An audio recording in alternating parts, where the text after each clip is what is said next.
सुप्रभात बच्चों। कक्षा 9 की हिंदी विषय के अंतर्गत क्षितिज पाठ्य पुस्तक के द्वितीय पाठ ल्हासा की ओर के साथ मैं आपके सामने उपस्थित हूँ। आज आप पहले जानिए राहुल सांकृत्यायन के बारे में। इन्हें महापंडित कहा जाता है। ये पाली, प्राकृत, अपभ्रंश, तिब्बती, चीनी, जापानी, रूसी सहित अनेक भाषाओं के जानकार रहे हैं। तो राहुल सांकृत्यायन के जन्म के बारे में आप अपनी पुस्तक में भी देख सकते हैं। स्पष्ट है 1893 ईस्वी में इनका जन्म इनके नानी घर में, जिसे मातृक बोला जाता है, माता का पक्ष मातृक, पिता का पक्ष पैतृक, नानी घर मातृक, दादी घर पैतृक। तो ननिहाल जो है पंदहा, जो कि आजमगढ़ जिला उत्तर प्रदेश में है, वहाँ पे इनका जन्म हुआ था। और इनका दादी घर इनके पिता का गांव था कनेला। बचपन में इनका नाम रखा गया, मूल नाम इनका है केदार पांडेय। इन्होंने अपनी शिक्षा दीक्षा ग्रहण की काशी में, आगरा में और लाहौर में, क्योंकि उस समय पूरा भारत एक ही था। भारत, पाकिस्तान और बांग्लादेश, ये जो 3 देश हैं आज, वो मिला करके एक हिंदुस्तान था। 1930 ईस्वी में इन्होंने श्रीलंका में जाने के बाद बौद्ध धर्म ग्रहण कर लिया। तब से इनका नाम बौद्ध धर्म के अनुसार पड़ गया राहुल सांकृत्यायन। ये बहुत सारी भाषाओं के विद्वान हैं, इसलिए इन्हें महापंडित के रूप से जाना जाता है। 1963 ईस्वी में इनकी मृत्यु हो गई स्वतंत्र भारत में। बहुत सारी भाषाओं के जानकार को अंग्रेजी में लिंग्विस्ट जिसे कहते हैं, उसे हिंदी में कहते हैं भाषाविद।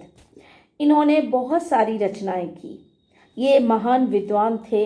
इन्होंने उपन्यास लिखा, कहानियाँ लिखी, अपनी आत्मकथा लिखी, जितनी यात्राएं की उन यात्राओं का वृत्तांत लिखा, यात्रा वृत्त, जीवनी लिखी, जो जिन लोगों से ये प्रभावित हुए उनके जीवन के बारे में इन्होंने लिखा। बहुत सारे रचनाकारों की रचनाओं की इन्होंने आलोचना की। फिर इन्होंने शोध भी किया। शोध कहते हैं किसी विशेष विषय पर जो बहुत सारी बातें गहराई से कही जाए, उसे शोध कहा जाता है साहित्य की विधा में। और साहित्य की अनेक सारी चीज़ों का इन्होंने सृजन किया। इनके अनेक ग्रंथ जो हैं, इन्होंने अनेक ग्रंथों का हिंदी में अनुवाद भी किया। जिस ग्रंथ से ये बहुत प्रभावित हुए, विभिन्न भाषाओं के, देसी विदेशी भाषाओं के, उन ग्रंथों को इन्होंने हिंदी में लिखा ताकि भारत में जो लोग हैं वो उनको पढ़ें और उनसे सीख लें। इनकी मुख्य रचनाओं में मेरी जीवन यात्रा है, जिसके 6 भाग हैं। दर्शन दिग्दर्शन, 22वीं सदी, बोलगा से गंगा, भागो नहीं दुनिया को बदलो, दिमागी गुलामी, घुमक्कड़ शास्त्र आदि जो है इन्होंने लिखा। साहित्य के अलावा ये दर्शन, फिलोसफी, राजनीति, पॉलिटिक्स, धर्म, रिलीजियन, इतिहास, हिस्ट्री और साइंस, विज्ञान, इन सब विषयों के बारे में भी इन्होंने बहुत सारी चीज़ें लिखी, जो लगभग 150 हैं संख्या में। उनकी संख्या कितनी है? 150। इन्होंने जो लुप्त प्राय सामग्री जो थी, जो मिट रही थी, जो खराब हो रही थी, जो पांडुलिपियाँ इनको प्राप्त हुई और इन्हें लगता था कि अब ये खत्म हो जाएंगी, क्योंकि हर चीज़ की उम्र होती है, तो उन सब चीज़ों के उद्धार में इन्होंने बहुत महत्वपूर्ण कार्य किया। यात्रा वृत्त, यायावर, ऐसा व्यक्ति जो बहुत सारी यात्राएं करता है उसे यायावर कहते हैं। और राहुल सांकृत्यायन से बड़ा यायावर हिंदुस्तान में नहीं हुआ। और यायावरी जो इनकी प्रवृत्ति थी, इसके कारण इन्होंने यात्रा वृत्तांत लिखे और उसमें इनकी बराबरी कोई नहीं कर सकता। घुमक्कड़ी शास्त्र की रचना की और उसमें जो है घूमने से होने वाले लाभ का विस्तार से वर्णन किया।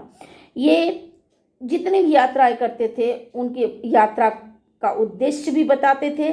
घुमक्कड़ी से मनोरंजन मिलता है, ज्ञानवर्धन होता है, अज्ञात स्थलों की जानकारी प्राप्त होती है, भाषा और संस्कृति का भी आदान प्रदान होता है। इस बात पर इन्होंने बहुत विस्तार से वर्णन किया।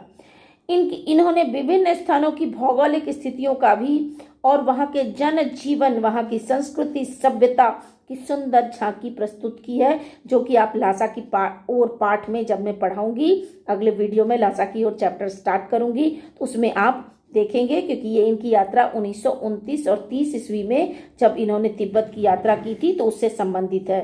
धन्यवाद।